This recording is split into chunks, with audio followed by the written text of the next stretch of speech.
Hi guys, நம்ம saree pleat பண்ணுறதுக்கு measurement எப்படி இருக்குன்னு லாஸ்ட் வீடியோவில் பார்த்தோம். ஸோ அதை பார்க்காதவங்க லிங்க் நான் கீழே வந்து டேக் பண்ணுறேன். ஸோ அதை நீங்கள் பார்த்துட்டு வாங்க. இப்போ அதை எப்படி சாரியில் கன்வே பண்ணுறன்றதை இந்த வீடியோவில் பார்க்கலாம்.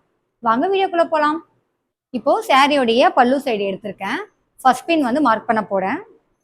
ஸோ சாரியோட ஸ்டார்டிங் பாயிண்ட்லேருந்து பல்லு ப்ளீட்ஸ் எந்த அளவுக்கு தேவையோ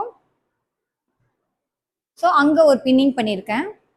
இது பின் நம்பர் 1. இது கிளைண்ட் எனக்கு எவ்வளோ பல்லுலேருந்து கேட்டாங்களோ அது பின் பண்ணிக்கோங்க.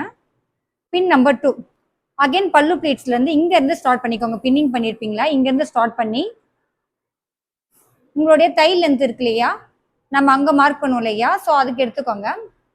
இது பின் நம்பர் 2. பின் நம்பர் 3 வந்து சாரியோடைய ஆப்போசிட் கார்னர் உள்ள நம்ம இன்சர்ட் பண்ணுவோம் இல்லையா, அந்த கார்னர் எடுத்துக்கோங்க. அகைன் இங்கே ஸ்டார்ட் பண்ணி நம்ம பெல்லி டு பெல்லி நம்ம க்ளோஸ் பண்ணியிருப்போம் இல்லையா, ஸோ அந்த பின் தான் நம்ம எடுக்க போகிறோம். நான் இந்த இடத்துக்கு நான் பின் பண்ணுறேன். இது என்னுடைய பின் நம்பர் 3. ஸோ நம்ம மெஷர்மெண்ட் எடுத்ததை எப்படி சாரியில் கன்வே பண்ணுறதை பார்த்தோம்.